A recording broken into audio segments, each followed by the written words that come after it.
Hello, everyone.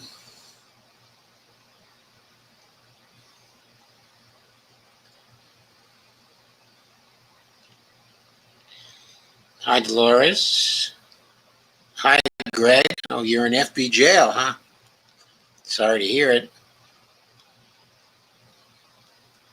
And hey, Steve, great to see you. Hey, Carmen. Carmen says, hi, Joe, Bonnie, friends, and guests. How are you doing? She says, for the benefit of Mr. Kite, there will be a show tonight on the trampoline. Oh, okay. Kay says, glad to see you roasting in the heat up here in Northeast Ohio again. So sick of it. Yeah, it's like that here in Washington, too. It's awful. Greg says, I'm going to be getting Elsa tomorrow. Laugh out loud. Kay says, yes, Gregory Mallard, been watching that. Be careful. Dolores says, hi, everyone. This time from YouTube. Hi, Dolores. How are you? Carmen says, BRB. Greg says, let it blow, let it blow. And Kay says, hi, Joe. Greg says, yeah, this is my backup account, Joe. Okay, Greg, it's great to see you anyway. So, there's been a whole lot of news lately about a variety of threats to democracy. So, I'm going to spend a lot of time going through this news, or some time going through this news. And then I'm going to wind up with what can possibly be done about it. Of course. Thank you, Greg. Carmen says, we'll try to share invite, but I'm on fascist book restrictions. That's okay. I did some inviting. I have no idea whether I'm on FB restrictions or not. For all I know, I might well be. I don't bother checking. So I just go do my thing.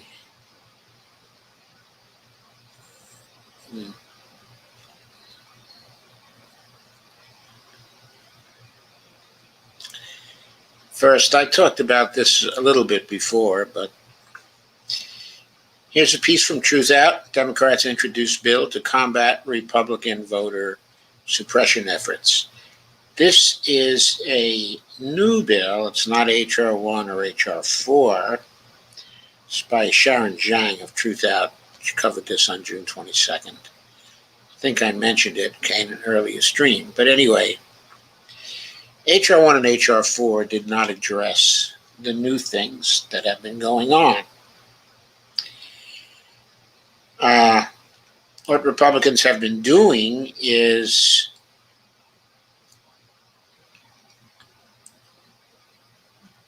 they've passed laws which allow local election officials to be removed or appointed through partisan efforts.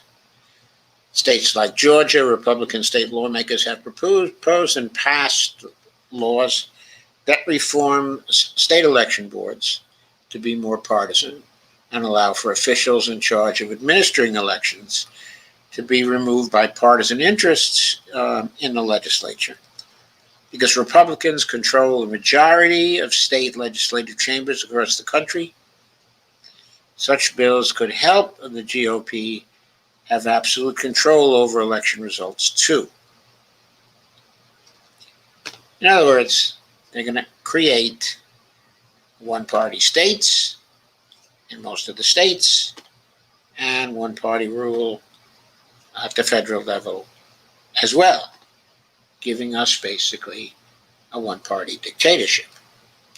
The Democrats' Preventing Election Subversion Act of 2021 was introduced by Senators Warnock, Klobuchar, Jeff Merkley of Oregon in the Senate, and Representative John Sarbanes and Zoe Lofgren in the House. It's aimed at combating GOP attempts to control election results. It proposes protections for local election officials who may be subject to removal for any reason or no reason at all. So I just wanted to apprise you that that bill has been introduced and is going to be available. And probably what's going to happen, at this point is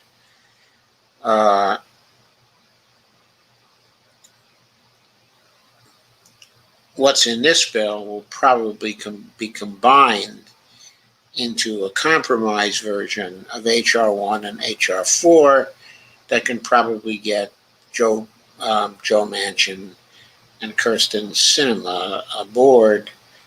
But that won't be enough because it's hard to see how this bill or any compromise bill can be passed without getting rid of the filibuster and creating a 50-50 situation, because every Republican is going to vote against this. They want their one-party state. They're so close to it now, they can taste it. They want a one-party dictatorship. They want to end our democracy. And there are a number of Democratic senators who also don't appear to care very much about it. I think that's the real situation we face. Of what is going on with this bill, it's Democrats trying to do something, but whether they're trying hard enough or not, I don't know. I would guess not, because that's been the pattern so far. The resistance to what is going on is very tepid, to say the least. Here's another one from Truth Out. Georgia's GOP's new voter suppression tactic violates the anti-Klan law passed in 1871. This is also, this is by Greg Palast, who only occasionally writes for Truth Out. Georgia Republican officials have quietly challenged 364,000 Georgia voters. A scheme newly empowered by the Georgia Voter Restriction Law, SB 202, passed in March. 3-month investigation by the Palast Investigative Fund for the Hartman Report located hundreds of innocent voters at risk, as well as the perpetrators of this mass voter suppression program.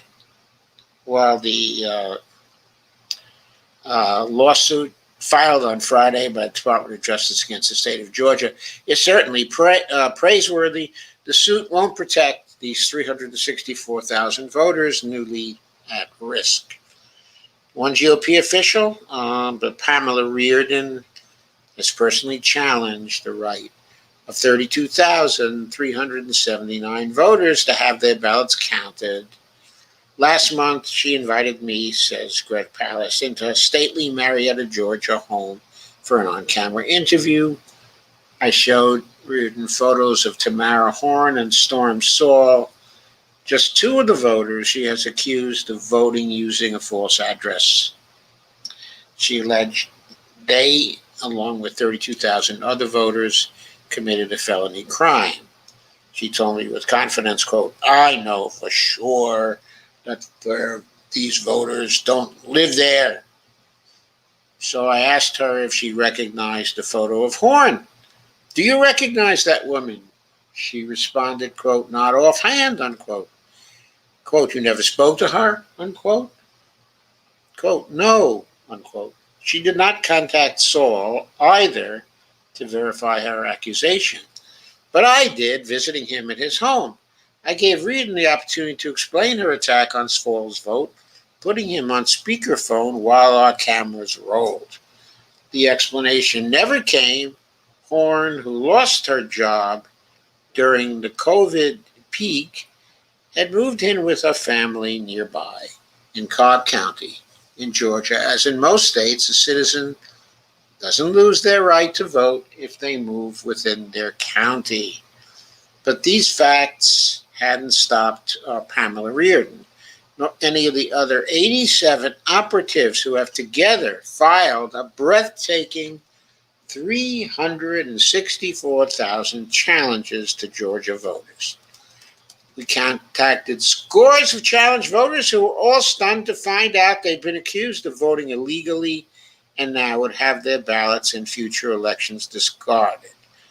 I took the challenge list to Gerald Griggs, the Atlanta attorney known for his victories on behalf of the Georgia NAACP. Reardon and her cronies' wild, unverified accusations against a mass of voters, a list suspiciously heavy with voters of color, could run right into the Ku Klux Klan Act of 1871, opening her to suits by those she is wrongly accused. The law also provides for criminal penalties for intimidation of voters. When I asked Reardon if she was familiar with the KK Act, she said, quote, "I'm from Canada," unquote.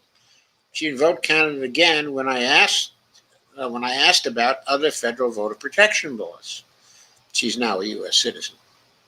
Reardon is seen to be hoping for a puff interview about her candidacy for vice chair of the state GOP, eventually shouted, quote, "Get out of my house," unquote.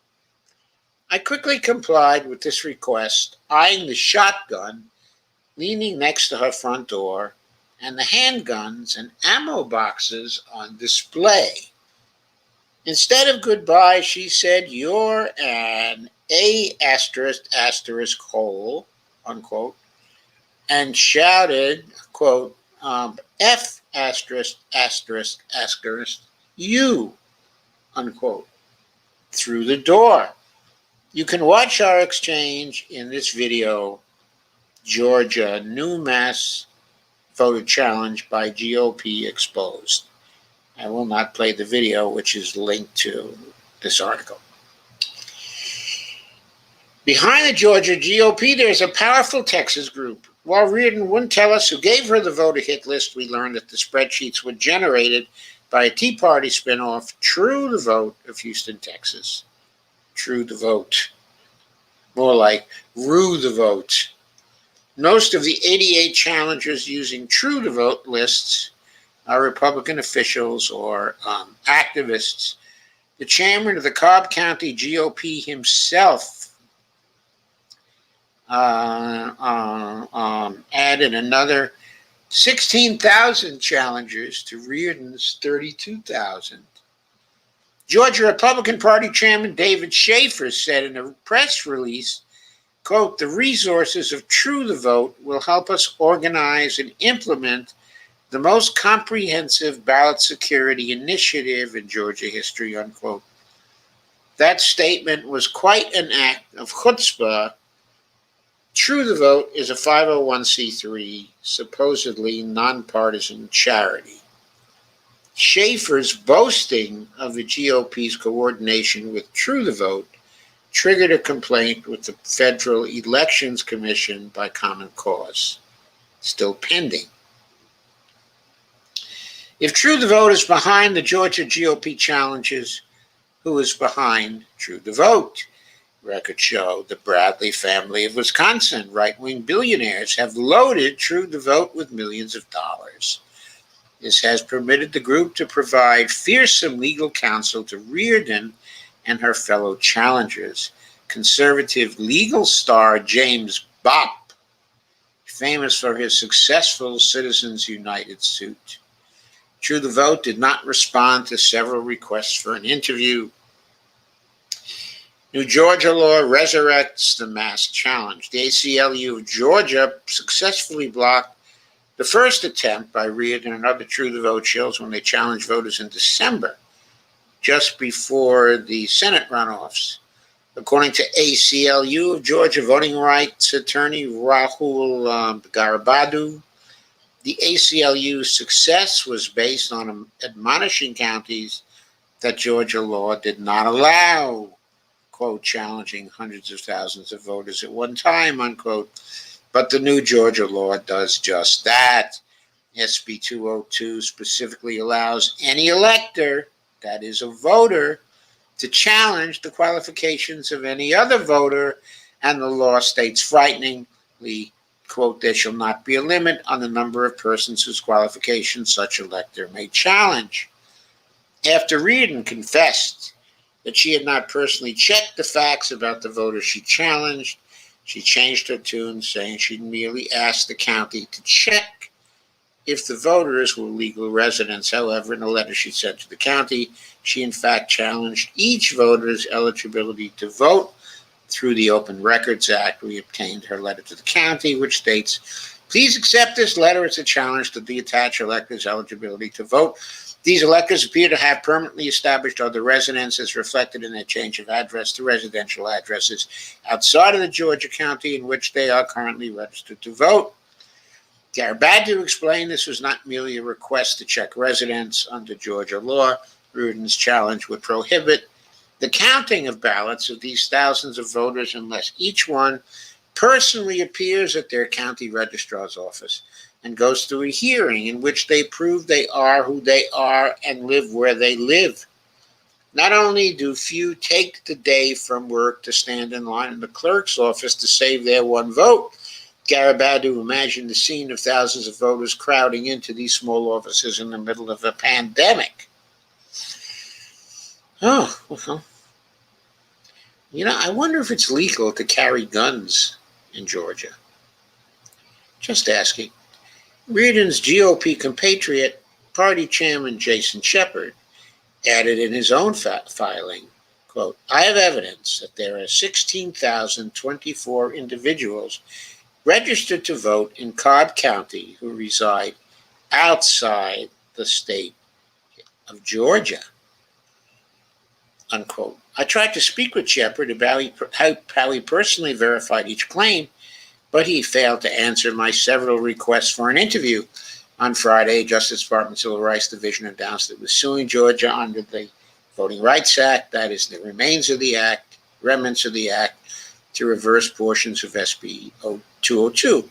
Unfortunately, the Justice Department did not go after the new unlimited voter challenges. DOJ kept to the easy and obvious stuff, the reduction in ballot drop boxes, making it a crime to hand out pizza to voters in long lines, onerous ID requirements, just to ask for an absentee ballot, and other voting procedure issues. Why?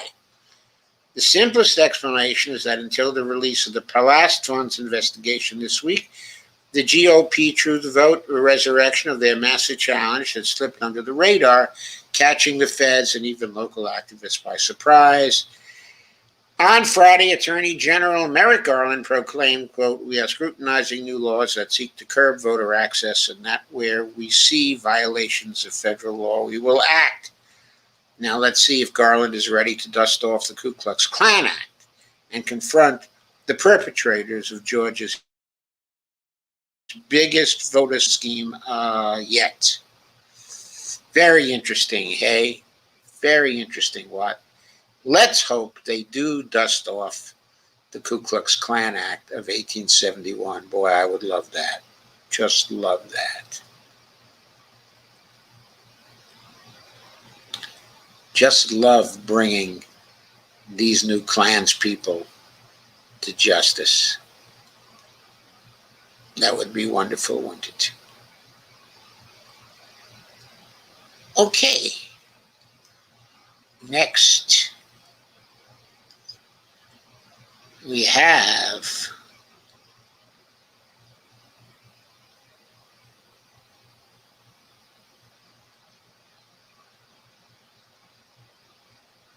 Common Dreams article by Brett Wilkins, the staff writer, on July 1st, 2021. Supreme Court ruling delivers, quote, dark, dark day for democracy, unquote.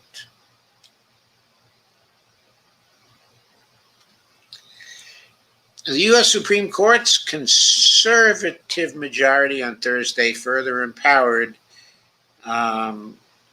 people with money, the moneyed interests, to manipulate elections through untraceable campaign contributions, dark money, by ruling in favor of two right-wing nonprofit groups who argued that California's donor disclosure requirement violated their First Amendment the rights. Thomas More Law Center, a Christian legal advocacy organization, and Americans for Prosperity, a libertarian group funded by billionaire Charles Koch, challenged the California requirement that nonprofits identify their contributors in their state tax filings. The groups asserted that forcing such disclosures restricted their freedom of association.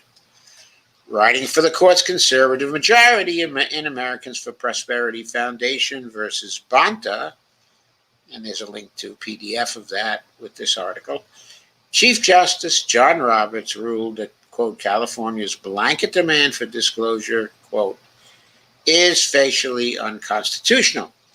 When it comes to the freedom of association, the protections of the First Amendment are triggered not only by actual restrictions on an individual's ability to join with others to further shared goals. He wrote, quote, the risk of a chilling effect on association is enough. This is not about association. This is about contributions to nonprofit groups. Nonprofits were supported by an unusual array of groups, including the ACLU, the Libertarian Cato Institute, the LGBTQ plus advocacy group Human Rights Campaign, the Right Wing Institute for Justice, and the NAACP. Everybody wants their donors to be anonymous, to be dark money, because they think it's in the interests of their particular group. Never mind a larger interest of transparency in a democracy. Liberal justices Sonia Sotomayor, Stephen Breyer, and Elena Kagan dissented. Today's analysis marks reporting and disclosure requirements with a bullseye, wrote Sotomayor. Quote again, regulated entities who wish to avoid their obligations can do so by vaguely waving towards First Amendment, quote, privacy concerns, unquote, unquote.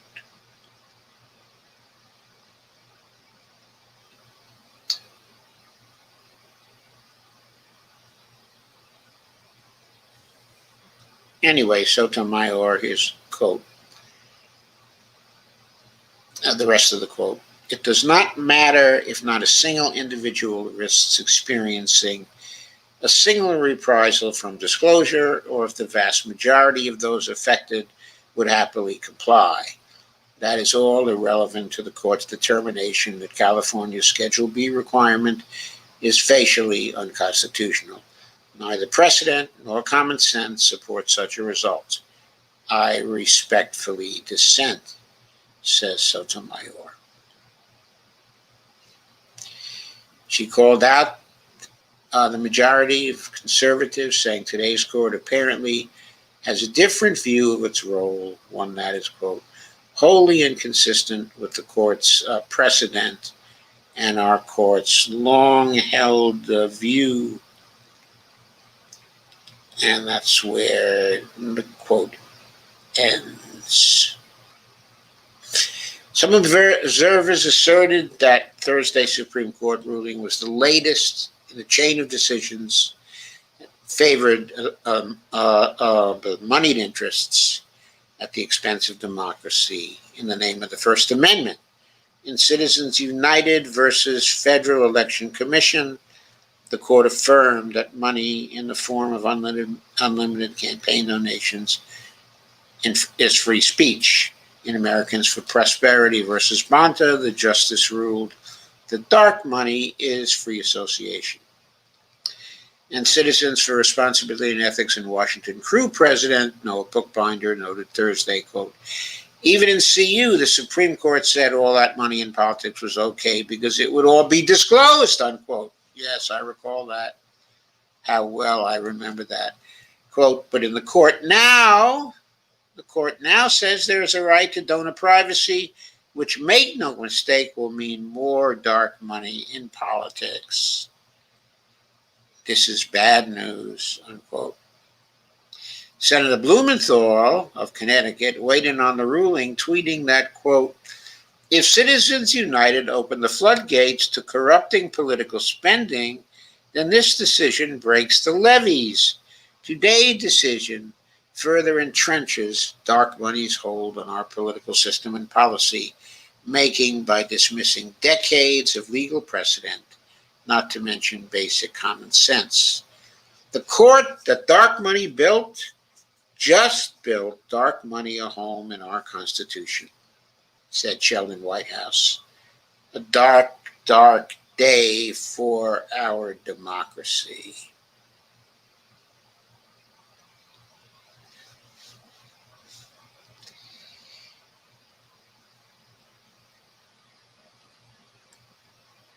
Sheldon Whitehouse also tweeted on January 8th, the Supreme Court quietly took a small case on its docket at AFP HQ versus Becerra. This case gives the court that dark money built the chance to further protect and conceal dark money, destroying our democracy. If you care about an honest government, this is an alarm, and that is in quotes. Roll call reports that Democratic lawmakers argued in a brief led by Representative Sheldon Whitehouse that the ruling shields billionaires, fossil fuels, and other wealthy interests seeking to conceal their secret spending. We are now on a clear path to enshrining a constitutional right to anonymous spending in our democracy and securing an upper hand for dark money influence in perpetuity, unquote. I told you, they're going for a one-party dictatorship. That's what they're going for. And behind that one-party dictatorship will be the dictatorship of the oligarchy, of big money and big business. That is what is happening. Okay. White House was also among several Democratic lawmakers who urged Justice Amy Coney Barrett to recuse herself from the case, as AFP had run a major advertising campaign in support of her confirmation last year. AFP had also spent heavily to help secure the combination of Justices Neil Gorsuch and Brett Kavanaugh. The dark money group that spent millions to confirm Trump's Supreme Court picks and SCOTUS fights was funded by a $14.25 million mystery donor and now has a new seven-figure anti-critical race theory ad campaign. This is based on an article from the Daily Poster. Dark money spending at the federal level topped $1 billion in the 2020 election cycle, which transparency advocates open secrets called, quote, massive sum, driven by an explosion of secret donations boosting Democrats, unquote. Yes, because they didn't like Trump. Normally, though, they don't like Democrats.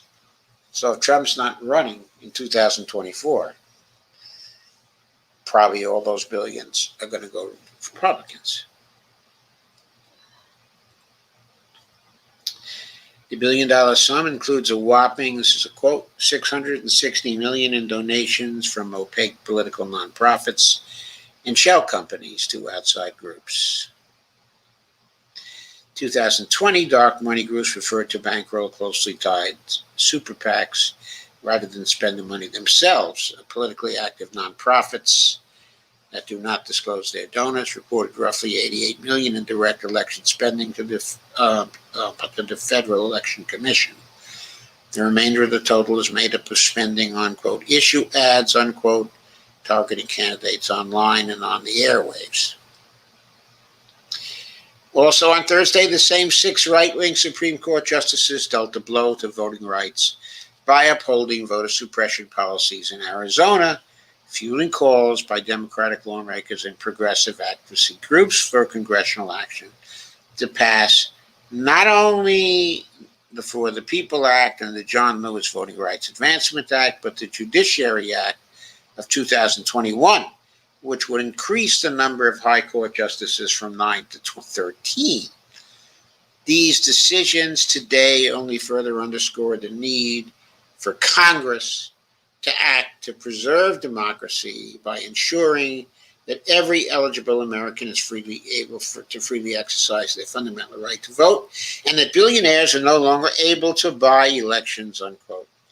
Senate Leader Chuck Schumer said in a statement in which he called the Americans' prosperity ruling jaw-dropping, quote unquote. I personally think the Judiciary Act of 2021 is too modest. It should increase the number of high court justices from 9 to 16. I'm sorry, from 9 to 15 rather than 9 to 13. Okay? And the reason why is that then you could get 6 nominees from the other side appointed, which would create a healthy 9 to 6 majority for that side. That's important because some of the Democratic justices that are serving there now are pretty corporate in their orientation and have proven that before. So the expansion has to guard against them too. Of course, that also implies that Biden won't be appointing justices who are very heavily corporate. That assumption, of course, is problematic. Going on, moving forward, painting the picture in more detail.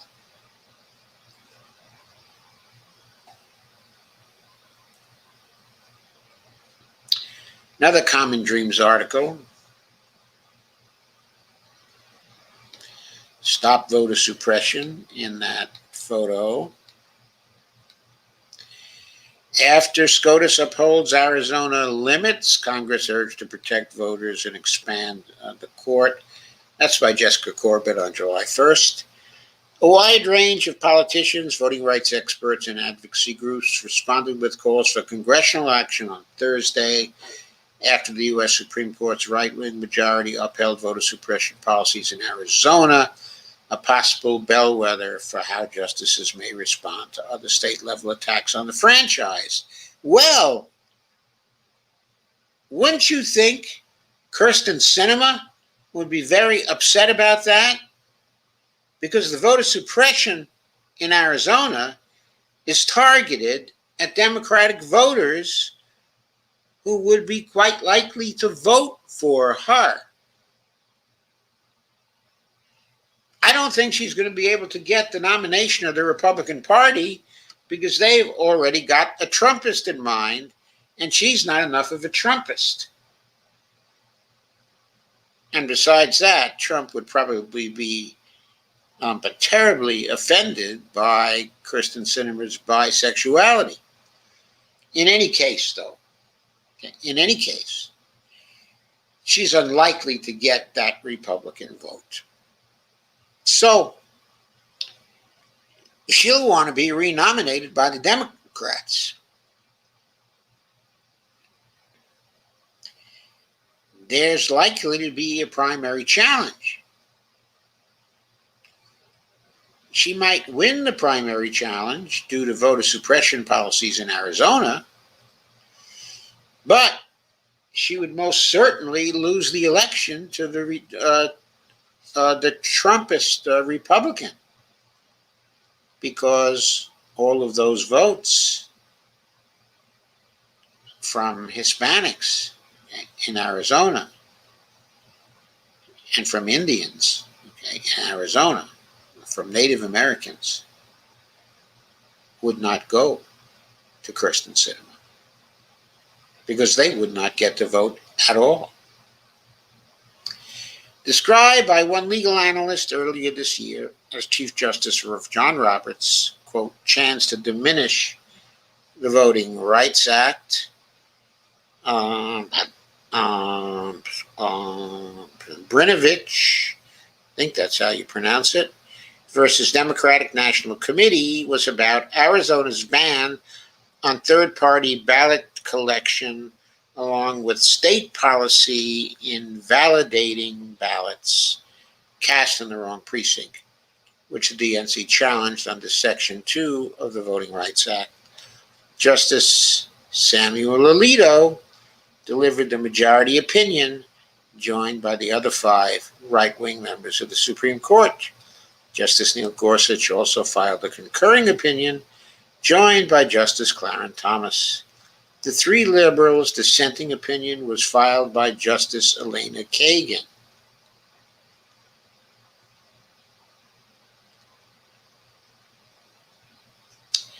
The right-wing justice's conclusion that neither Arizona rule violates the VRA and that its ballot collection laws does not violate the 15th Amendment caused a reaction for Congress to pass not only the For the People Act and the John Lewis Voting Rights Act, but also the Judiciary Act of 2021, which would expand the Supreme Court from 9 to 13 justices. I'm telling you, that's much too moderate. Much too moderate. These people are chicken. They got to up that to 15 justices. Ari Berman says, key line from Kagan dissent: weaken the Voting Rights Act and predictable consequences follow. Yet a further generation of voter suppression laws, quote unquote. Yeah, they're going to be taking the suffrage away. Next, they'll take suffrage away from old people. After that, they'll take suffrage away from women. That's exactly what the court has done by gutting the Voting Rights Act in 2013 and eviscerating what's left of the law today.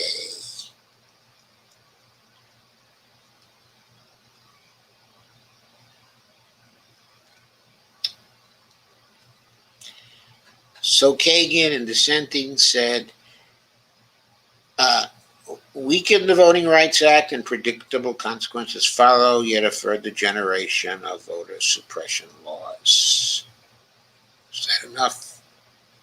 I guess not.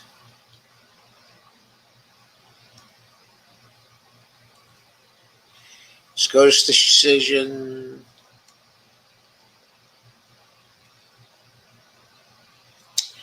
Just like with VRA in 1965, tweeted Ari Berman, only congressional action can stop the onslaught of voter suppression and expand the court so it doesn't strike down any new laws. Absolutely. Today, the Supreme Court made it much harder to challenge discriminatory voting laws in court. Said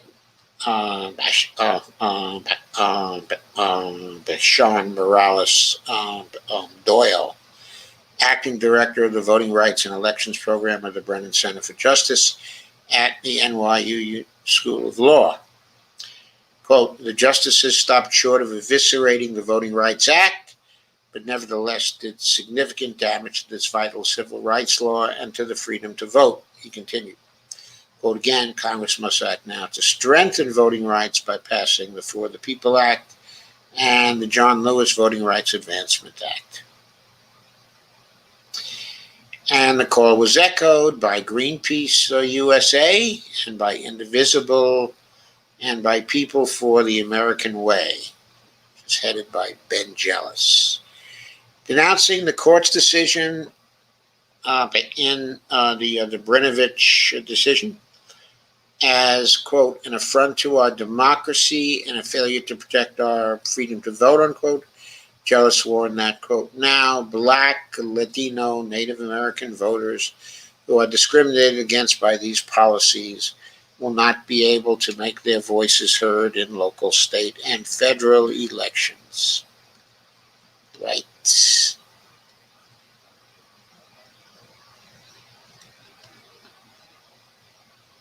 Of course, Kyrsten Sinema is now a key vote in removing the filibuster. And she's kind of in a tough place because if she doesn't vote to get rid of the filibuster, then the For the People Act, and the John Lewis Voting Rights Act, and the Judiciary Act of 2021, and the act I just got through describing for you will not be passed. These will just not be passed, and she's going to have a lot of her voters suppressed. Her own axe is going to be gored. Is she smart enough to see that? Is she smart enough to know that if she expects to be reelected in 2024, she has got to get rid of the filibuster, and she has got to do it now? Because if they're allowed to suppress those votes in 2022, they're going to sweep into control of Congress and control of the Senate.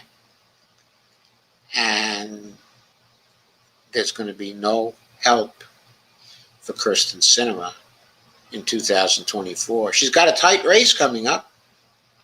By the way, Mark Kelly, her mate in the Senate, has a tight race coming up in 2022. And voter suppression is going to mean his defeat. Voter suppression in Arizona.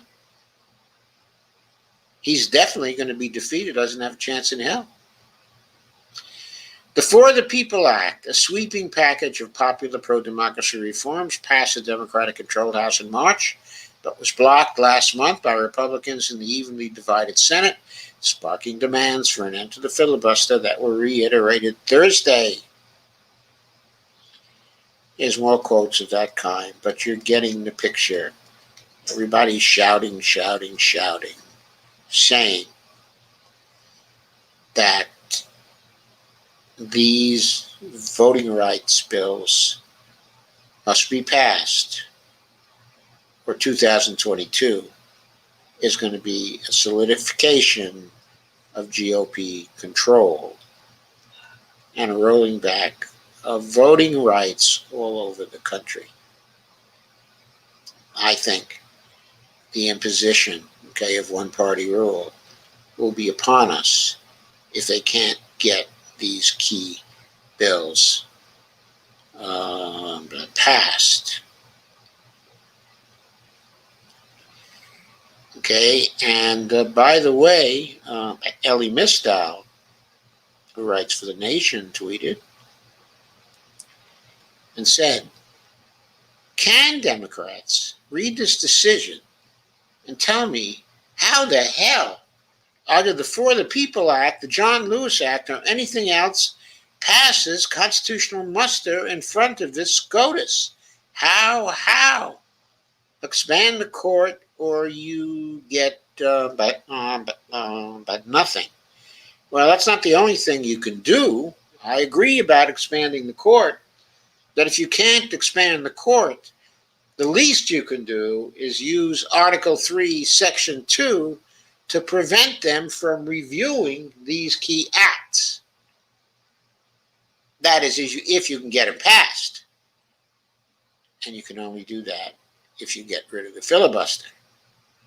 Senator Ed Markey, the Judiciary Act's lead sponsor in the upper chamber, framed the ruling as another blow to voting rights in America on top of the tsunami of voter suppression laws moving in state legislatures across the country, unquote, as well as evidence of the need for reform. Senator called out former President Donald Trump and Minority Leader Mitch McConnell for stealing 2 seats on the High Court and using this new conservative majority to suppress the right to vote nationwide.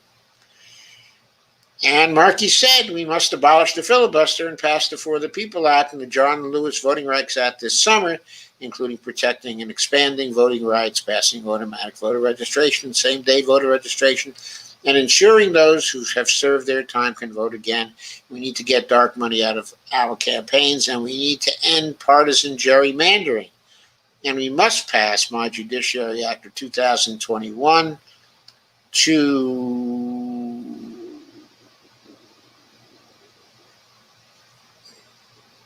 and restore balance to our top court. If we fail to do so, it is a near certainty that the court's conservative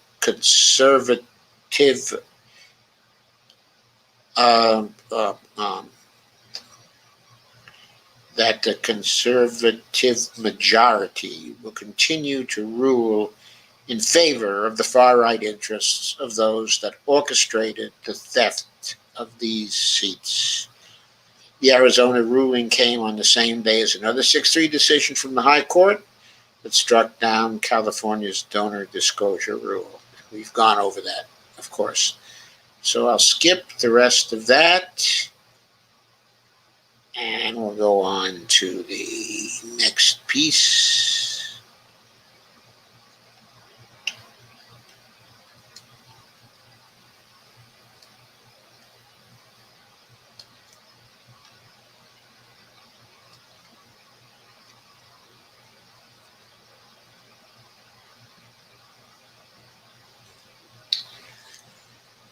Which is called Supreme Court Drives a Stake Through the Heart of the Voting Rights Act. This one is from Marjorie Cohn, who's the constitutional law expert at the Truth Out, known all over the country. She says, divided strictly along ideological lines, Supreme Court construed what was left of the historic the Voting Rights Act to uphold 2 Arizona voter suppression laws civil rights organizations had challenged for disproportionately burdening voters of color.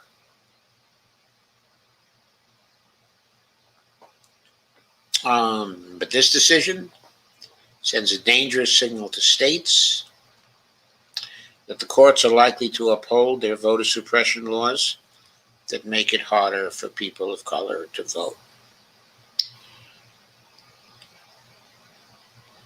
In Brinovich versus Democratic National Committee, the court's 6 right-wingers ruled over the dissent of the 3 liberals that Arizona's, quote, out of precinct policy, unquote, ballot harvesting, unquote,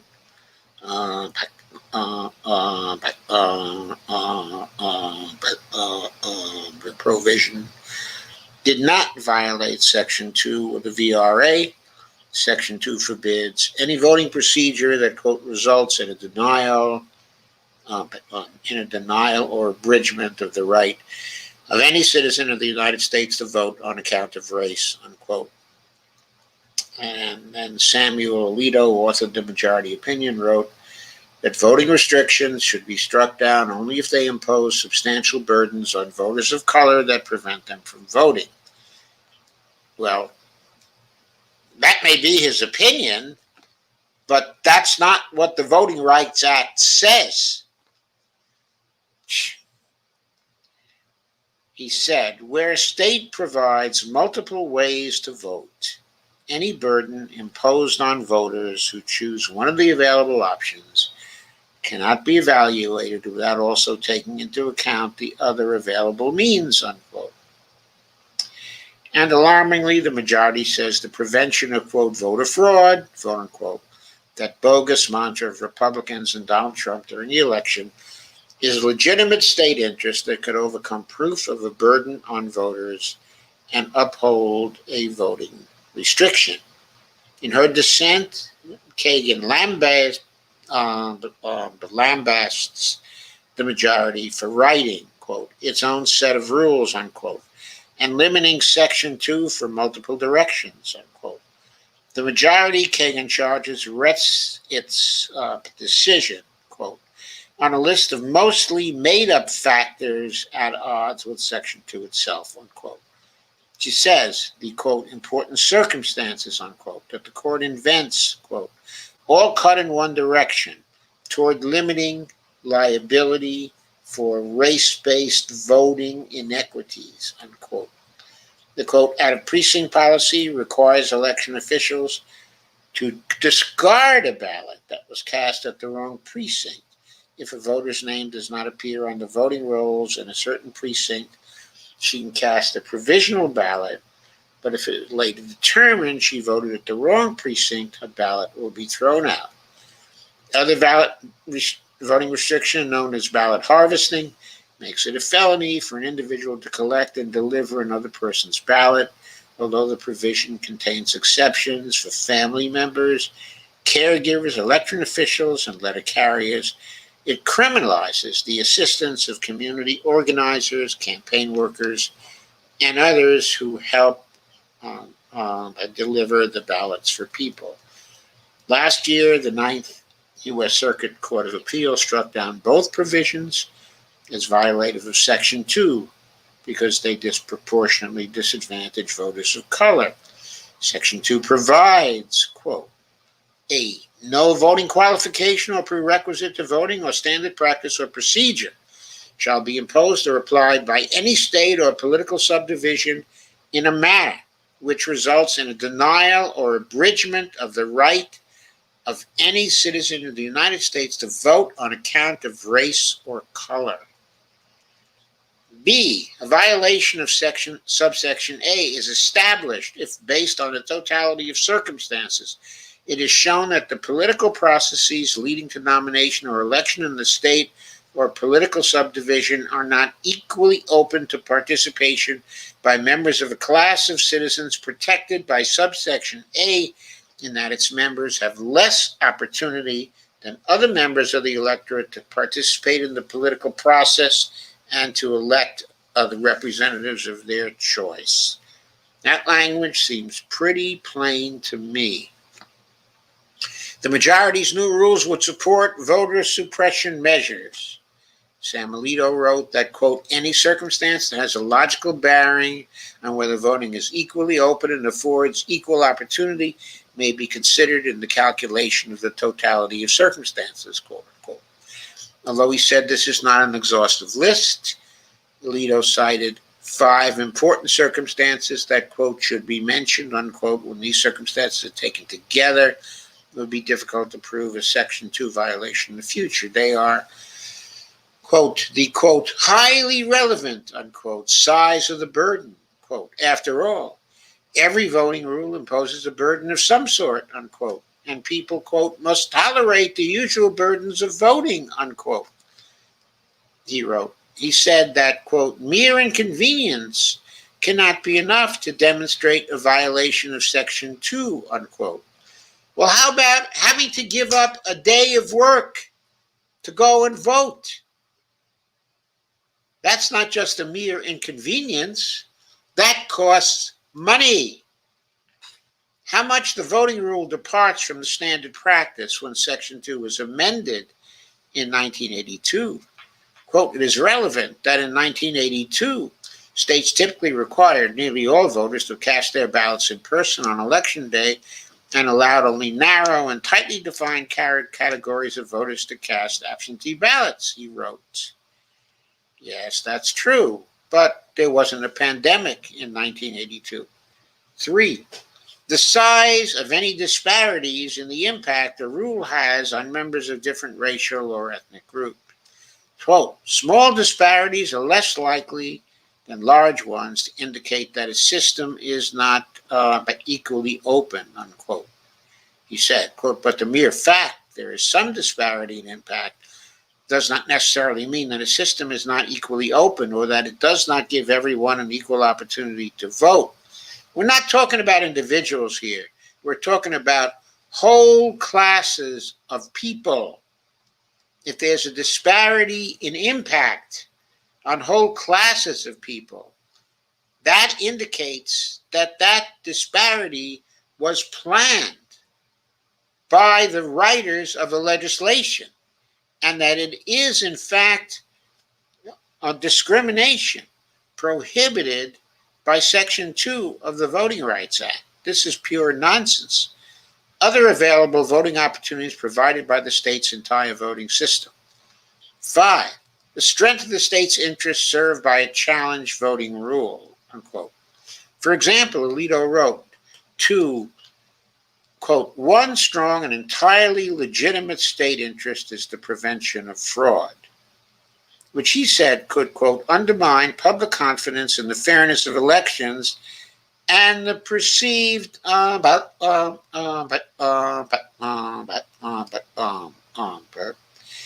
and the perceived legitimacy of the announced outcome, unquote.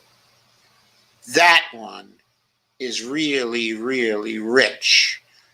What is going to undermine public confidence in the fairness of elections more than suppressing thousands upon thousands of votes of particular classes or groups targeted by the Arizona laws? Voter fraud has never been shown to be a legitimate problem. There is no proof that it is a legitimate problem.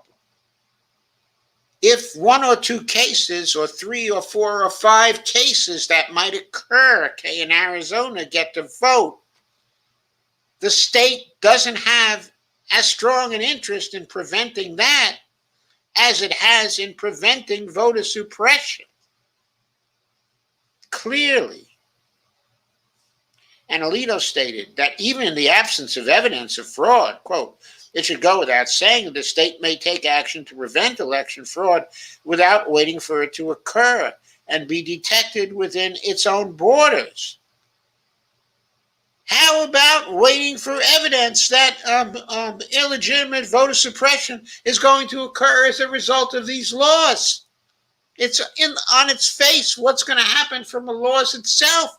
Thousands upon thousands of people are going to be disenfranchised by these laws, and deliberately and discriminatorily. And there is no evidence of any fraud that's ever been turned up in the United States, in any state, in any large numbers. This decision is grounds for the impeachment of Sam Alito. It is such a lie. The majority held, quote, in light of the modest burdens allegedly imposed by Arizona's out-of-precinct policy, the small size of its disparate impact, and the state's justifications, quote, the rule did not violate Section 2 of the VRA. But Kagan pointed out that in 2012, about 35,000 ballots throughout the country were thrown out for being cast at the wrong precinct, and nearly 1/3 of them, 10,979, were cast in Arizona, she noted. Quote, elections are often fought and won at the margins, certainly in Arizona, adding that Joe Biden beat Donald Trump by just 10,457 votes last year. The court also held the ballot harvesting provision did not create a disparate burden on the voter. The, quote, modest vision of racially disparate burden, Alito wrote, was overcome by the state's justification, which was fraud prevention. What crap. Kagan retorted this provision disproportionately impacted Native American communities without regular access to mail service. If a single statute represents the best of America, it is the Voting Rights Act, said Kagan. It marries two great ideals, democracy and racial equality. Quote again, if a single statute reminds us of the worst of America, it is the Voting Rights Act, because it was and remains so necessary, unquote. Kagan notes, rarely has a statute required so much sacrifice to ensure its passage. Never has a statute done more to advance the nation's highest ideals. And few laws are more vital in the current moment. Yet in the last decade, this court has treated no statute worse. No statute worse. So, prevent this court from reviewing the Voting Rights Act any longer. Prevent it from doing so by preventing the appellate courts from reviewing a new statute that reinstates the Voting Rights Act, plainly reinstates it. Just take it away from the court. Take it away with the exceptions clause of Article 3, Section 2. Indeed, the court dealt a major blow to the Voting Rights Act in 2013 case of Shelby County versus Holder when it struck down Section 5 of the Voting Rights Act. Quote from Ruth Bader Ginsburg in dissent, quote, throwing out preclearance when it has worked and is continuing to work to stop discriminatory changes is like throwing away your umbrella in a rainstorm because you are not getting wet. There's no rainstorm in connection with voting fraud. There's no need for an umbrella to stop voting fraud because every study that's been done on the subject shows that it almost never occurs. And yet they talk about the compelling interest of the state in stopping voting fraud so they can write a bill which is going to disenfranchise thousands and thousands of people. In his majority opinion in Shelby, John Roberts provided assurances that Section 2 was still available to protect voting rights because those aggrieved could litigate after their injuries. But in Brnovich, the court eviscerates Section 2 as well. Kagan takes aim at the majority's deference to standard practice in election rules in 1982. She cites the use of fraud allegations as pretexts to defend voter suppression laws and notes there has never been evidence of fraud or threats of fraud involving ballot collection in Arizona. Kagan's dissent accuses the majority of creating, quote, a set of extra-textual exceptions and considerations to sap the Voting Rights Act's strength and to save laws like Arizona's, charging that the court is usurping Congress's role. Kagan adds, quote, no matter what Congress wanted, the majority has other ideas, unquote. Referring to Section 2, not Article 3, Section 2, Section 2 of the Voting Rights Act. Maybe she should have referred to Article 3, Section 2. Kagan concludes, quote, that law of all laws should not be diminished by this court, unquote. Since Shelby was decided and exacerbated by Trump's spurious claims of fraud, voter suppression by legislation has proliferated. At least 880 bills proposing major changes have been introduced in 49 states. Of those, at least 28 major bills have been enacted in 14 states. In recent months, state after state has taken up or enacted laws erecting new barriers to voting. Those laws shorten the time the polls are open, both on election day and before. They impose new prerequisites to voting by mail and shorten the windows to apply for and return mail ballots. And by the way, just when Louis DeJoy is ruining the mail service. They make it harder to register to vote and easier to purge voters from the rolls. Two laws even ban handing out food or water to voters standing in line, unquote. The ball is in Congress's court. Two federal voter protection bills are pending, the For the People Act and the John Lewis Voting Rights Advancement Act. In addition, the Judiciary Act of 2021 would increase the number of Supreme Court justices from 9 to 13. That could provide an opportunity to dilute the right-wing agenda of the current 6 members of the court who voted to open the floodgates of voter suppression by legislation. It's ridiculous, isn't it? It's just totally off the wall. It's ridiculous. It is rage-inducing. They are simply giving away our democracy. That is what is going on. It is subversion of our democracy.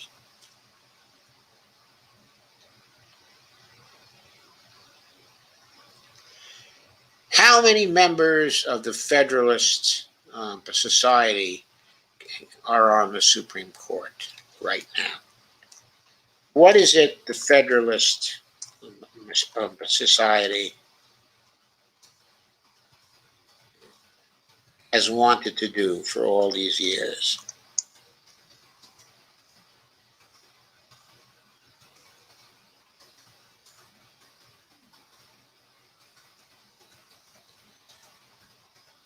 trying to get an answer to that question now.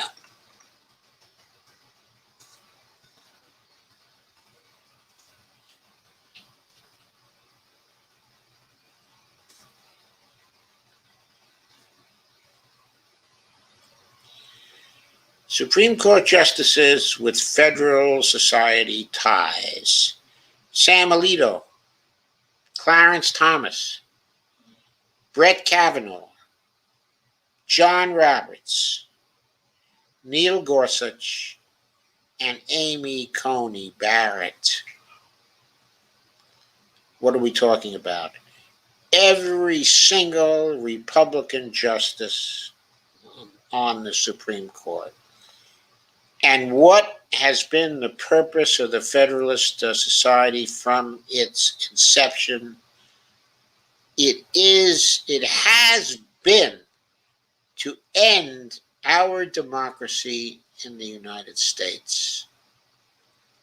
The Federalist Society has always taught and always insisted that we in the United States do not have a democracy, that we have a republic,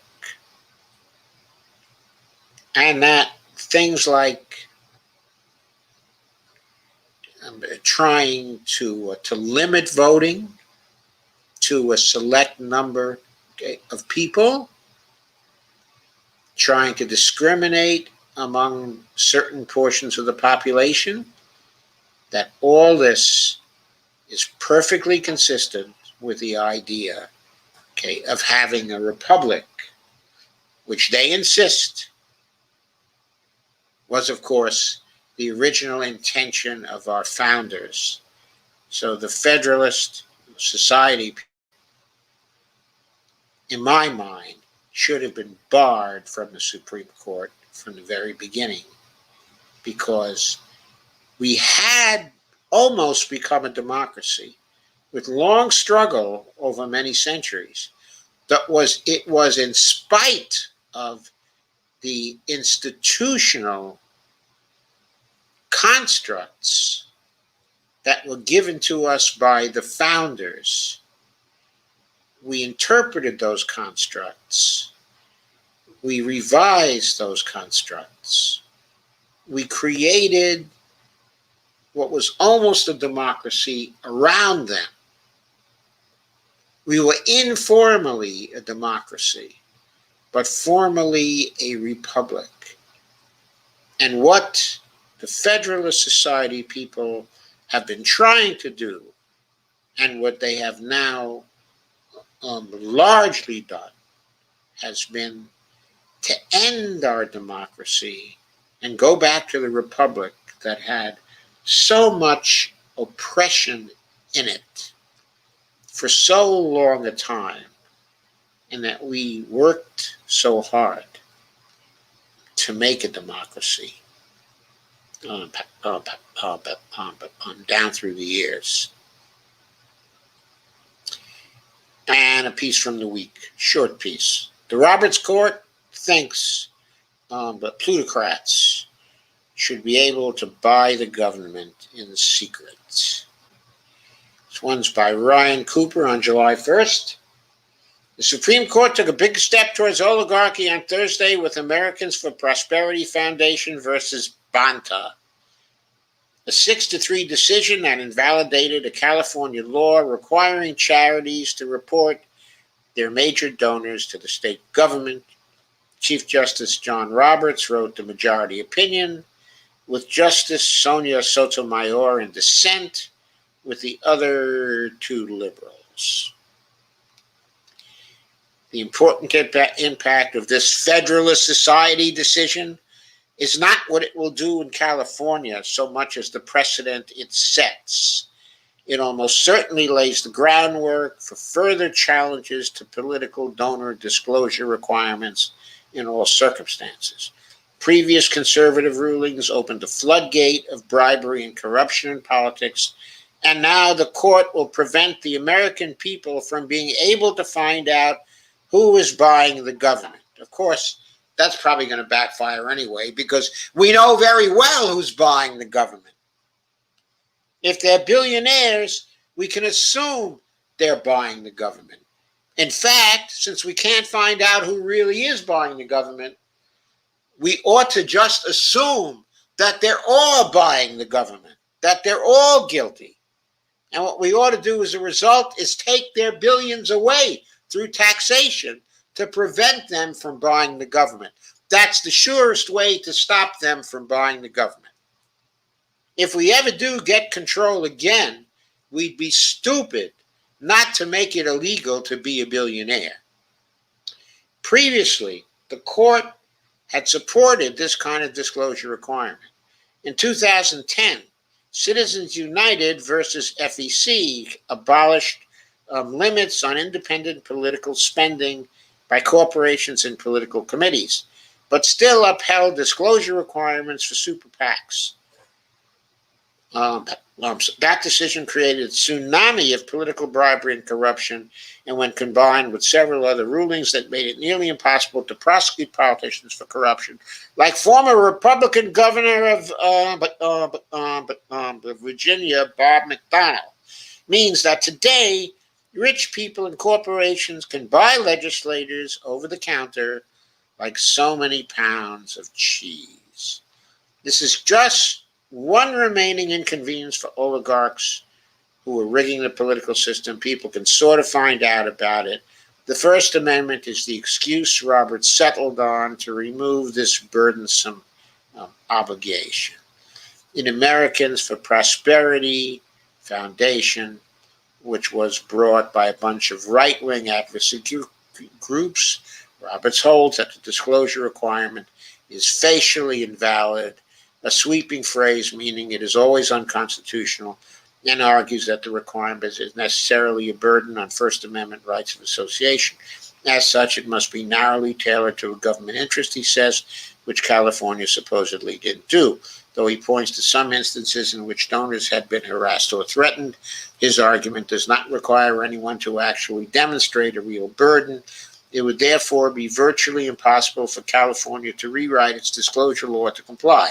So in other words, the billionaires don't have to demonstrate that they have a real burden to get what they want, which is not having to disclose. However, the voters have to demonstrate a real burden before the Supreme Court would rule that no restrictions, no special restrictions on them should be placed on a state. The perfect oligarchy fable. Make things really, really easy for the wealthy and for those in power, and make things really, really hard for ordinary citizens. That's what this is about. It's not hard to see what is going on here. Laws that mandate disclosure of other political contributions are going down. As Sotomayor notes in her dissent, today's analysis marks reporting and disclosure requirements with a bullseye. Regulated entities who wish to avoid their obligations can do so by vaguely waiving First Amendment privacy concerns. I would guess that public records of personal donations to individual candidates will stay put, since oligarchs typically prefer to funnel their spending through committees and nonprofits. It goes without saying that the argument Roberts is preparing to reach is utter trash. The idea that rich people's freedom of association rights are harmed by any kind of disclosure of their political contributions to such a degree that outweighs the public interest in knowing if their representatives have ulterior motives is just as ridiculous as thinking money is speech. To adapt Anatole France, quote, the law in its majestic equality allows the rich and the poor alike to contribute billions into a dark money slush fund for political bribery, unquote. This is why one often sees this multi-step approach when the Supreme Court is legislating from the bench, as it invents phony baloney reasons why it gets to rule over us all. It would be rather scandalous to hand down some decision saying rich people get to spend unlimited sums in politics and also nobody is allowed to know when they were doing this. Smart justices ease their way into unjustifiable opinions. In this case, first by legalizing the corruption, then making up a pretext for oligarch anonymity in one narrow context that is clearly intended to apply broadly, so that they've got a precedent to cite and the right-wing media machine has time to repeat the fake by rationale a million times. The positive thing about this case and the other big decision from this week, in which the court cored out most of the remaining shreds of the Voting Rights Act, is that it illustrates the stakes. These decisions are totally illegitimate. Not only does Neil Gorsuch hold the seat that was unconscionably stolen for President Obama, not only were he, Brett Kavanaugh, and Amy Coney Barrett nominated by a president that lost the popular vote and confirmed by a majority in the Senate that represented a minority of the American people. The Constitution does not actually give the Supreme Court the power to overturn laws. Judicial review was invented out of thin air in Marbury versus Madison, and for almost its entire history, it has been used to enshrine slavery, racism, Jim Crow, apartheid, corporate tyranny, and other horrific doctrines. True that. It was only the Roosevelt courts, by the Warren Court, the Supreme Court, for perhaps 40 years of our entire history, that ruled generally, often, that ruled on the side of the people. For most of the history of the United States, as Ryan Cooper said, it was used to enshrine slavery, racism, Jim Crow, apartheid, corporate tyranny, and other horrific doctrines. Like now, freedom of the oligarchs to control us all with money. Congressional Democrats would be entirely within their rights, adding more seats to the court to erase the conservative majority. Well, President Biden could simply decide to stop respecting judicial review, which would accomplish the same thing much more easily. Given the extreme nature of these decisions, it would be wise to assume that this majority will invent some pretext to strike down any protection of voting rights or campaign finance reforms Democrats might pass. For American democracy to survive, the reactionary tyrants on the Supreme Court must be brought to heel.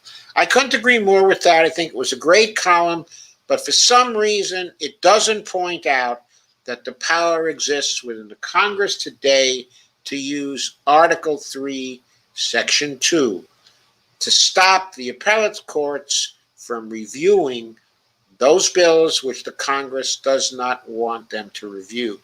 That is the answer, by the way, to the whole idea that the Supreme Court is entitled to judicial review. I agree with Ryan Cooper that that right was invented out of thin air by Chief Justice by John Marshall in the Marbury versus Madison case. It was invented there. It's not in the Constitution. What is in the Constitution, in Article 3, Section 2, is the right of the Congress to determine the jurisdiction for appeals, which not just the Supreme Court, but all the appellate courts will have, and to write such exceptions as Congress deems appropriate to take away their right to hear appeals. This is, of course, a dangerous doctrine, but the fact remains that the founders wrote that into the Constitution. They did not write judicial review into the Constitution. That was invented And that has been defended ever since by justices hungry for power. It's time the Congress got a little hungry for power and took away that right from those justices. And Article 3, Section 2 is just what has to be done to do that. So finally, I want to remind you of something that I presented to you before in another context. And that is a slide of mine, which I'm now sharing, called Asserting Democracy by Taming the Power of the Appellate Courts. First, get rid of the filibuster. Next, expand the Supreme Court and other appellate courts. Then, engage in jurisdiction stripping. Use Article 3, Section 2 of the Constitution to deny the Supreme Court the right to review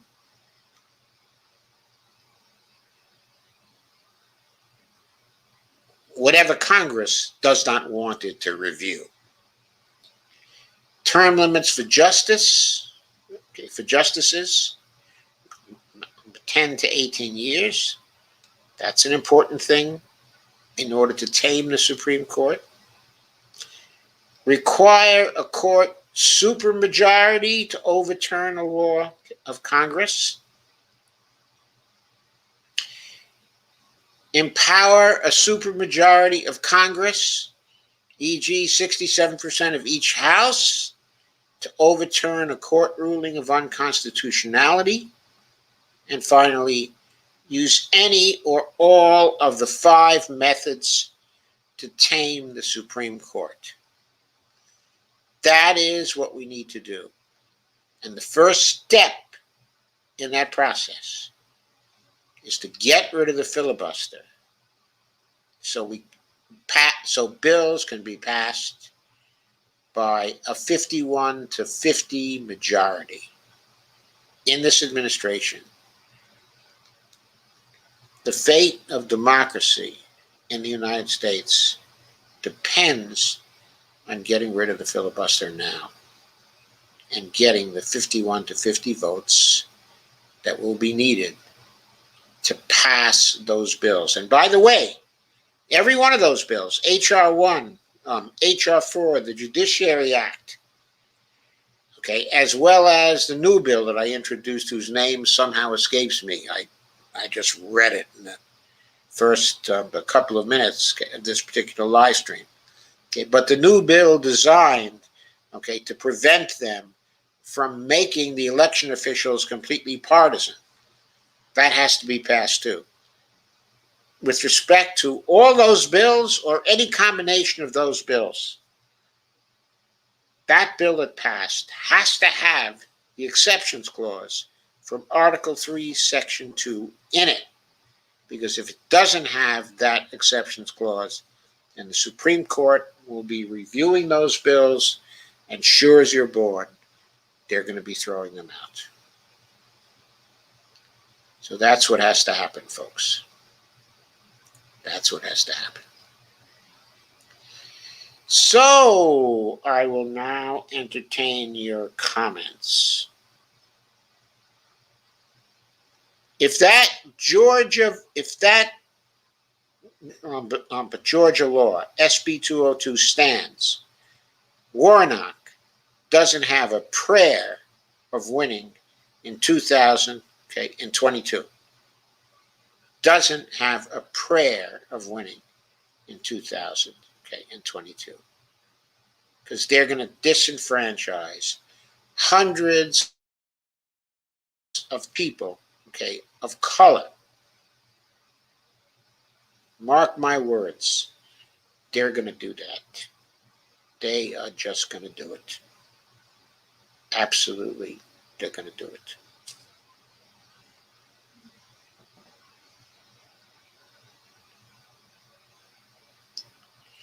Kay says, hi, Joe. Greg says, this is my backup account. Greg says, it's always a pleasure to see you. Thank you, Greg. Carmen says, we'll try to share, invite Mom on fascist book restrictions. Kay says, got no notice tonight again. I put out a notice at about 8:05 on my page, Kay. So, of course, if you're missing a notice, just go to my page on Facebook. Gregory says, I'm going to go find the YT link and share across a few MeWe groups. Thank you, Greg. And Carmen says, his must be the voting bill that Clyburn loves so much. I'm not sure which voting bill. It's probably the John Lewis voting bill he loves so much. Steve Wolprandt said the Stephen Donziger case is heating up. You may want to cover it. Thank you, Steve. I know it's been heating up for some time. That's a very important thing, too. But the reason why it's not as important, okay, as what we're talking about now, is because that's another case where the oligarchy is getting its way, where because they've taken over a lot of the courts, they've been able to keep this private lawyer locked up in his home, restricted to his home. For how long is it now, Steve Wolfbrandt? For a year and a half? For a year and a half, he's stuck to his home. And that penalty was levied on him by a private corporation angry at him because he won a case from them, a very important case, and got a judgment of $8 billion against them. I think it was $8 billion. It was billions of dollars in any case. Carmen says, this must be correction. Kay says, big protests in New York today for Donziger today. I saw Wolfbrand. It's a scandal. They turned over justice to a private corporation. Greg says, I can tell you all this. The Georgia GOP is going to lose big time come 2022. How can they lose if they disenfranchise hundreds of thousands of voters? I mean, the Palast article says they're on the point of disenfranchising 364,000 voters. How are they going to lose big time, Greg? Amber says, good evening, my lovelies. Good evening, Amber. Bonnie says, hi, everyone. Greg says, good evening, Bonnie. Steve says, where's AOC in defending Assange and Donziger?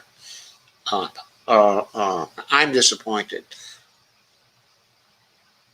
Okay, I'm not going to defend AOC with respect to Assange, okay, and Donziger. Okay, I'm not going to offend her. I mean, if I was in her position, I would have defended them. No question about it. So, that's all I'm going to say about that. Carmen Union says, but 20,000 maggots come out in the pouring rain to see the orange fascists.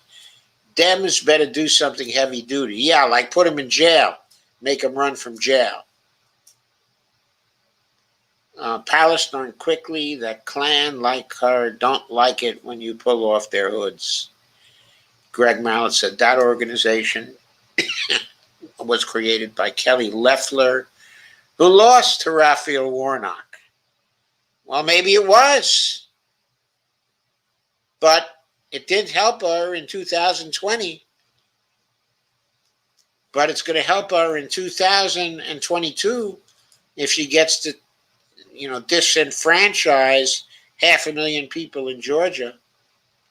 Okay, says, hope that Warnock can win again in 2022. Greg says, it's so much legal, it's very much so legal to carry guns, okay, in Georgia. Is it legal to go to the polls and carry the guns into the voting booth with you, Greg? Steve says, it might be illegal to not wear a gun in Georgia because that's what might be necessary to actually protect people's votes. I mean, when a bunch of people show up with guns, you're not necessarily going to argue with them when they say they want to vote. They insist on their right to vote. Greg says open and concealed carry is very legal in Georgia. Greg says the Koch brothers own our state legislatures. Just look into the ALEC. Absolutely they do. Greg says the ALEC equals Citizens United for state legislatures. Yeah, I know. Carmen says, I wonder who funded the Nazis that went from Texas to march in Philly and got chased out. I know those Penske trucks cost some cheddar. They probably made them, Penske trucks also, because that's a German company. The case says, Kochs are in the buying up of real estate too now. Greg says, why am I not surprised? I support the LGBTQRSTUVXZ. Hi, everyone. Has anyone heard from Steve Gonzo? Yeah, Steve's here. He's here. He's just not on Facebook. He's got a problem on Facebook, okay, because of Facebook. But Steve is here. He's here on YouTube. At least he was. Kay says, hi, Evelina. No, I haven't heard from Steve lately. No, he is. He's here. Kay says, me too. I messaged him when there was nasty weather out there a few days ago. We already have a one-party dictatorship. Well, yeah, they're two wings of the same party, but they're not one wing of the one-party dictatorship. They're going to be the worst wing of the one-party dictatorship. Brett says, they've been taking those anti-CRT campaigns out all over Georgia and down in Florida. Yeah, the critical race theory stuff. Carmen says, all that dark money will definitely buy cinema and mansion in full. Oh, maybe, but not if they want to win in 2024. There's a lesson in that, though. Cinema and mansion only won because of the Democratic sweep in 2018. They only won because they got supported by the Democratic committees. They ran with DNC support, DCCC support, and DSCC support. If they vote in such a way as to enshrine the Republican Party for a generation, that's going to kill the Democratic Party, because the Democratic Party did not support primary challenges to those people in 2018. And especially in Manchin's case, if the party had stayed neutral in the primaries of 2018, he might well have lost to Paula Jean Swearengin. Steve Wolfbrand says Trump will smash Kamala in 2024. Evelina says, when I predicted a coalition in the super term, wasn't hoping for a one-party sick click. Shake my head. Short term. Evelina says, really think Trump is coming back? I don't think so. I don't think so either. They have someone else in mind, yeah. OAC be able to? Would she be old enough? Right now, the way things are shaping up, but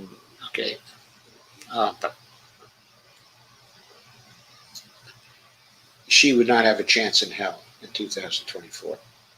She's destroyed a lot of her images by caving to Nancy Pelosi. She really has. And the progressive confidence in her is gone. And in order to rebuild it, she has to fight again. And she seems to think that she cannot fight, that she'll lose if she fights. She was elected to fight. And all she's been doing, okay, is to cave.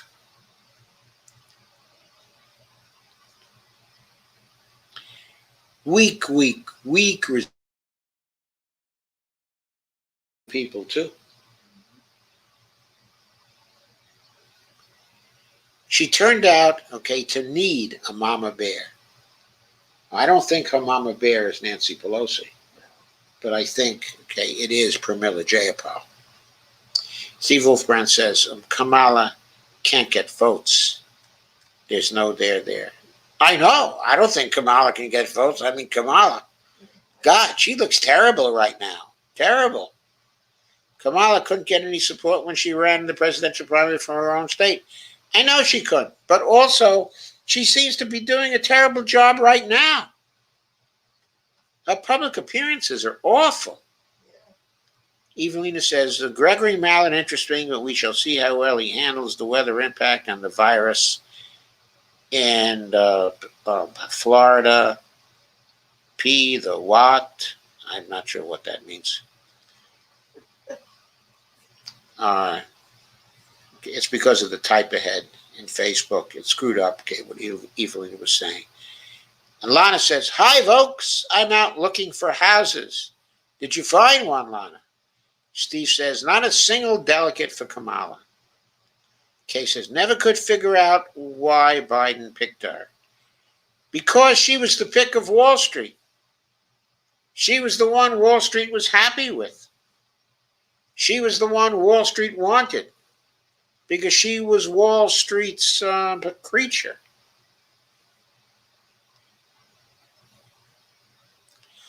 He certainly didn't want to pick a maverick like Tulsi Gabbard. He certainly didn't want to give the vice presidency to Bernie, right? He didn't want to give it to Warren.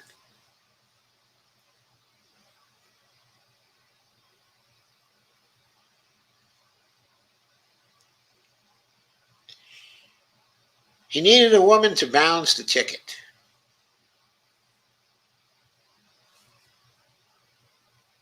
He didn't like Warren. He thought that Tulsi would not be very popular with the Wall Street types. He didn't have the guts to nominate Karen Bass because I think she would have been a heller. But why didn't he go for Val Demings? She probably would have fit him fairly well. And I think she would have been a lot more competent than Kamala has been right now. It's staff, though. You know, if a lot of your staff comes from Wall Street, then you're going to appoint somebody who's really, really liked by Wall Street. Maybe he was getting suggestions from Clinton. Hillary. Bonnie says maybe he was getting suggestions from Hillary. And Kamala, of course, was Hillary's creature. The whole family is Hillary's creature.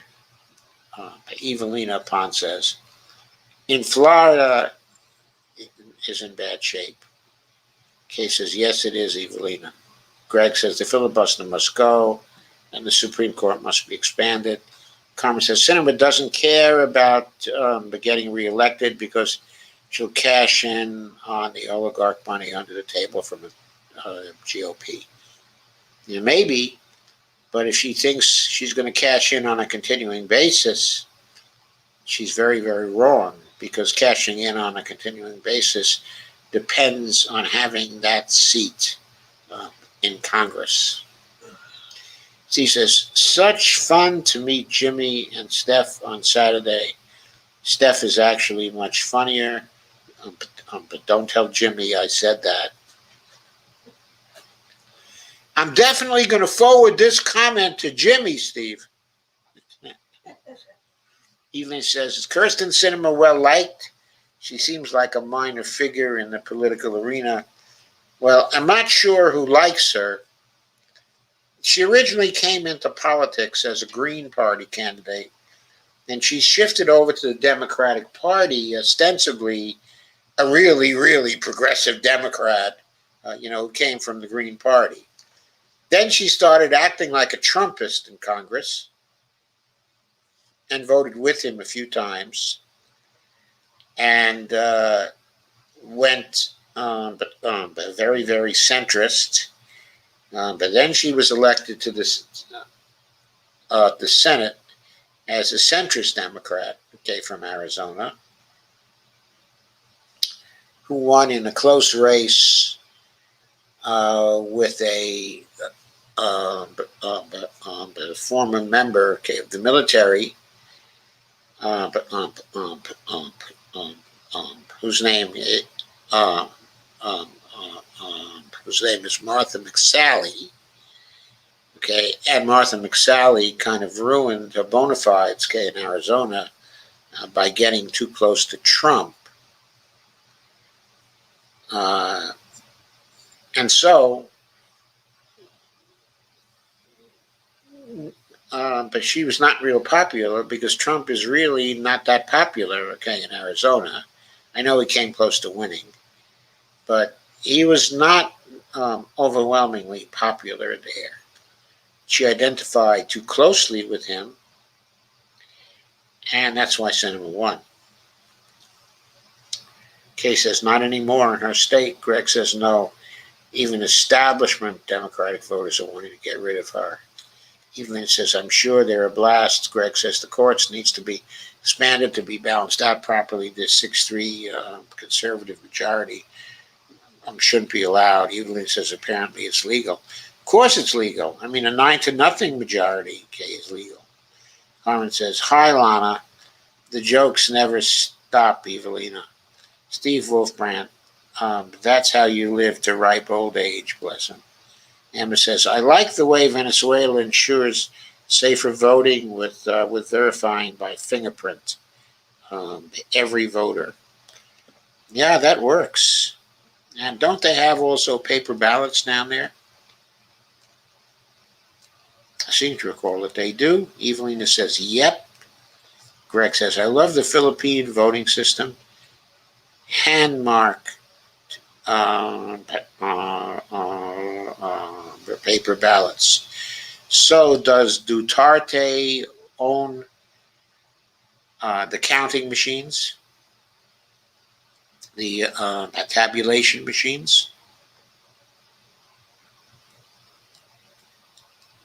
The paper ballots, hand marked, have to be counted in public, okay, with everybody there. And the tabulation has to be done by neutral parties with no attachments, okay, to the internet. Kay says, fingerprints would be better for me now that my fingers don't work anymore to sign my name. Carmen says, all this leading to this neoliberal dictatorship has been planned, and the rules and regulations are the tools of oppression. Makes them giddy if we end up in jail for breaking them. It's more money. Evelina says voter fraud is a pretext for enacting voter suppression, of course. But who is going to lead the charge to impeach Alito? It won't be Biden. Kay says, exactly, Evelina Pond. Carmen says, how I hate HRC for enabling this fascism. Not just HRC, what about Obama? He certainly did a tremendous amount to enable this fascism. How about Bill Clinton? It goes back to Bill Clinton. Evelina said elections should also be moved to Sunday. Having to go on a work day is also a form of suppression. No, they should be moved to Monday, and that made a holiday is also a form of suppression. Particularly among the working poor.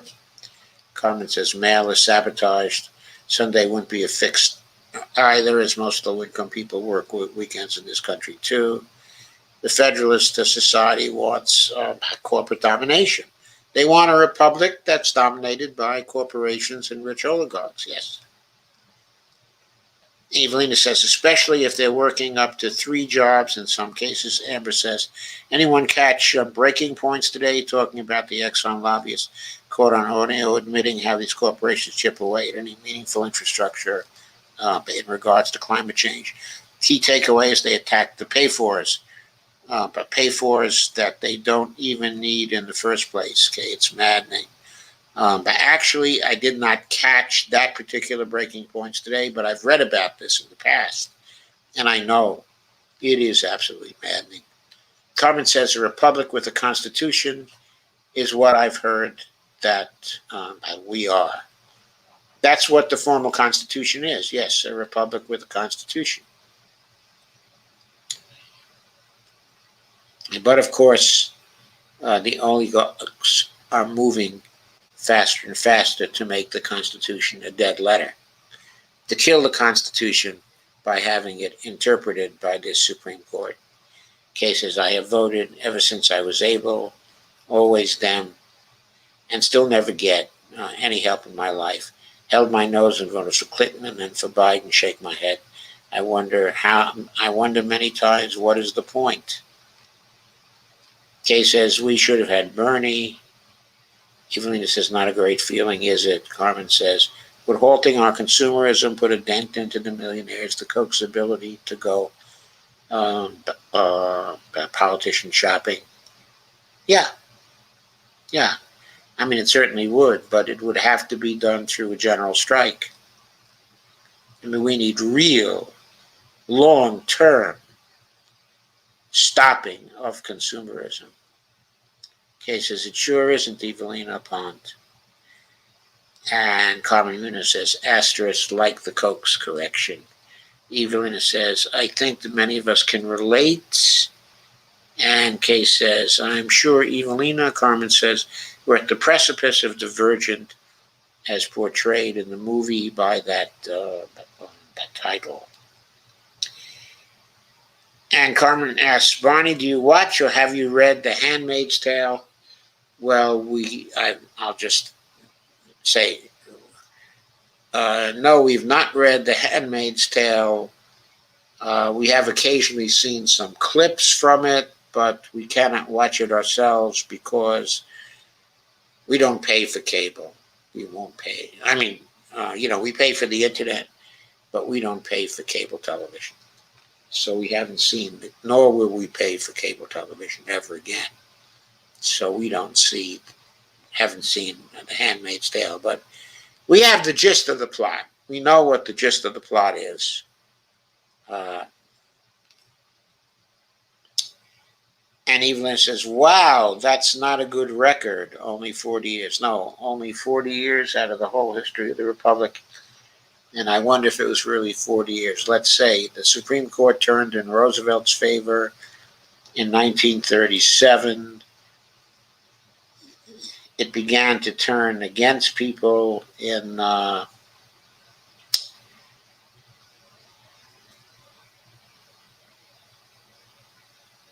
I guess it was 1975, where certain decisions started to appear that were about essentially freeing the role, of money in politics, freeing things up so the rich could eventually take over. So that started, in the middle of the 1970s.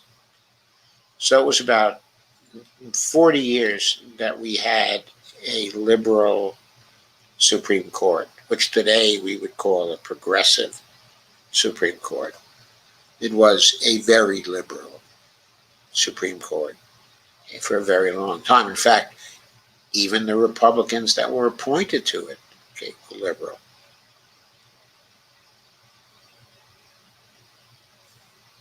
Have to remember, that Earl Warren was not a Democrat. He was a Republican, and he ran.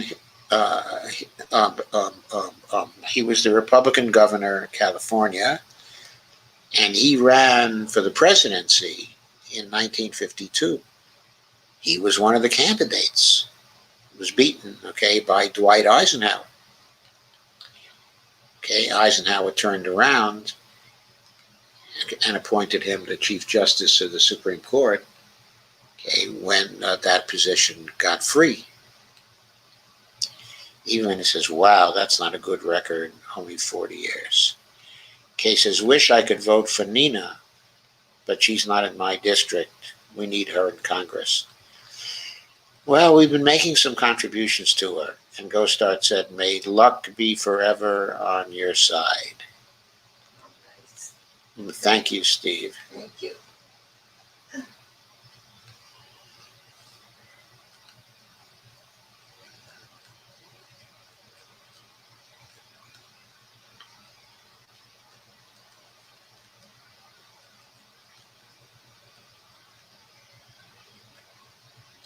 Sorry, I lost the thread. I'm trying to get it back now.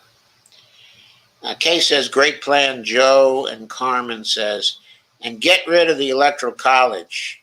Well, to do that, we have to pass a constitutional amendment.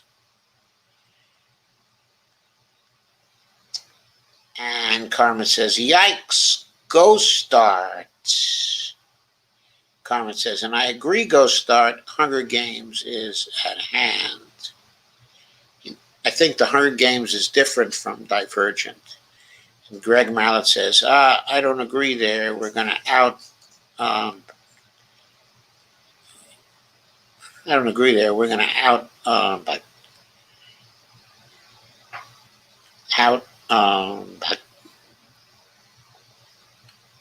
organize the Georgia GOP. You may out-organize them. I certainly think you're going to out-organize them, Greg. But I don't see how that's going to make up for 500,000 votes. Amber says, Ammon Bundy is running for governor in Idaho. Pledges to take over federal lands, for privatization. I tweeted a question asking him for whom? The rich farmers, and ranchers. And what did he say, Amber? Ghostart says, when a corporation can charge and detain you for a crime the government courts rejected, we're in trouble. But free Donziger. I completely agree. Today was day 700 for Donziger. God, that's almost 2 years. That's incredible. Ghostart said, status crew covered his protest today. That's good. Kay says, that's sad, Amber. Greg says, we're planning to get voters out regardless. Carmen says, Georgia saved us from fascism twice. The fascists are out to eviscerate the black vote in 2022. Well, they suppressed a lot of it in 2020 also. Greg says, no, it's illegal to carry guns into polling sites, as that is voter intimidation, which is a felony offense.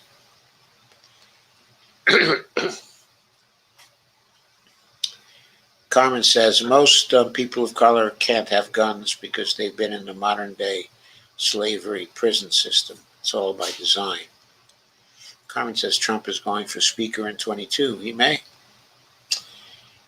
But Nina Turner, 2024 it is, says Greg. The real mama bear should be Nina Turner. She'd make a great mama bear. And Kay says Kamala sucks. Carmen says Kamala is the doorway to get HRC in as vice president if she gets the presidency. I don't know if HRC is going to be around in 2024. And Carmen says, and he couldn't pick, but he couldn't pick Peter Buttigieg because he's gay. Yeah, Buttigieg, says Carmen. Steve says, you're a funny one, Dr. Joe. Amber says, I think the most important, yeah, that's why Bonnie likes me, because I'm a funny one. Amber says, I think the most important change we can make to SCOTUS is to get rid of lifetime appointments. Why should they hold the seat for life? I think one of the most important things, okay, that you can do for someone that you're married to is to make them laugh.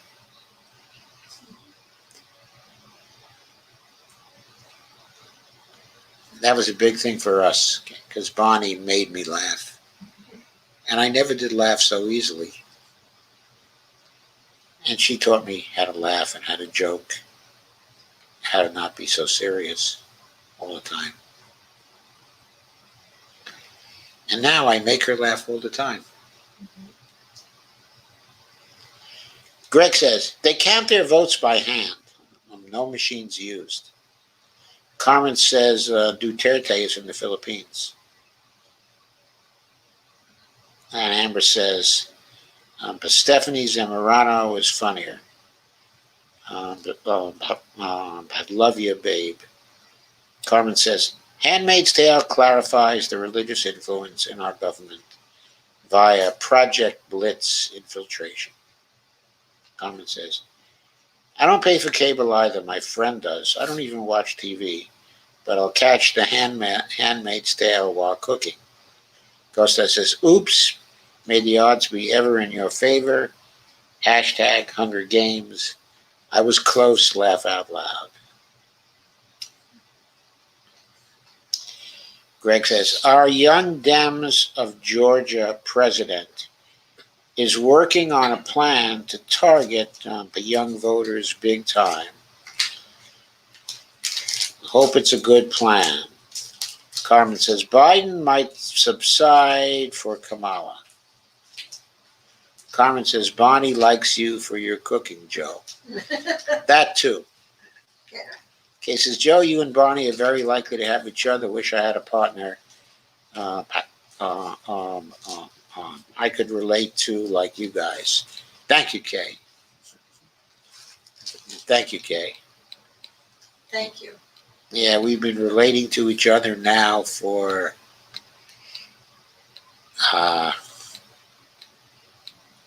more than 55 years. We have our wedding anniversary, 55th wedding anniversary, coming up on September 3rd. Mm-hmm. You tell them we're going to live to 125. Knock on wood. And we're going to live to 125. Or die trying.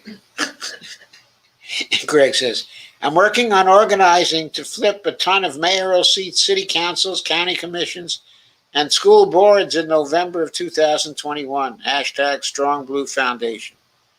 That sounds great, Greg.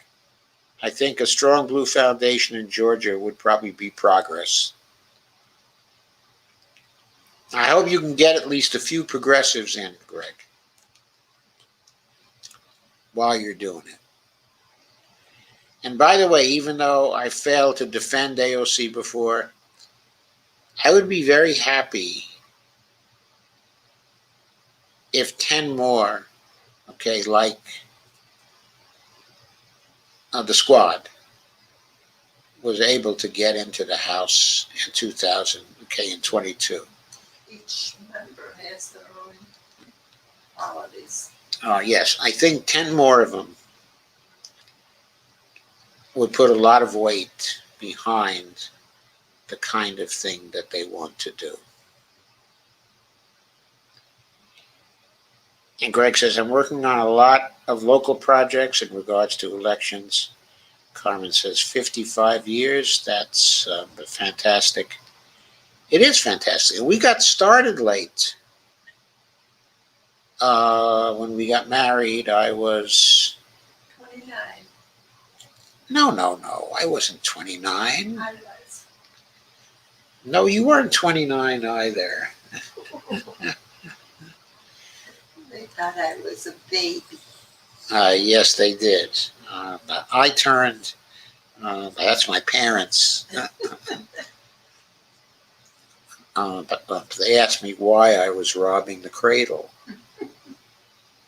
And I said, well, I'm only less than 6 months older than Bonnie. So that was really... Anyway, when we got married, we were 27. I was 27, and Bonnie was 26. I take that back. Bonnie was 27 also, because we got married on September 3rd. So we both were 27. Yeah. Yeah. So 55 and 27 is 82. That's what we are now. We're 82.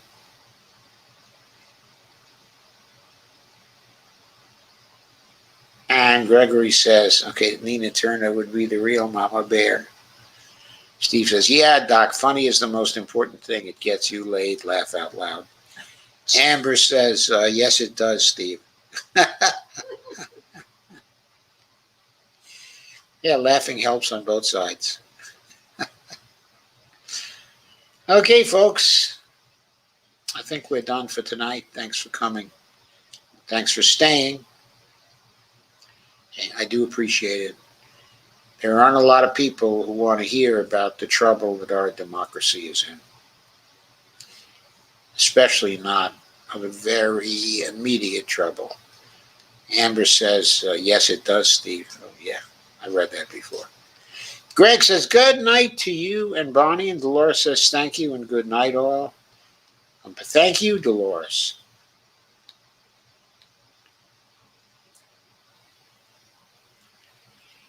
Start says, good night, all, including FB friends. I miss you. Amber says, have a good night. And love to you all. Thank you, Amber. Kay says, thank you for another great discussion. I love you all. We love you, Kay. Greg says, I love you, Joe and Bonnie. Take care. See you next time. Thank you, Greg. Next time is tomorrow night, by the way, folks.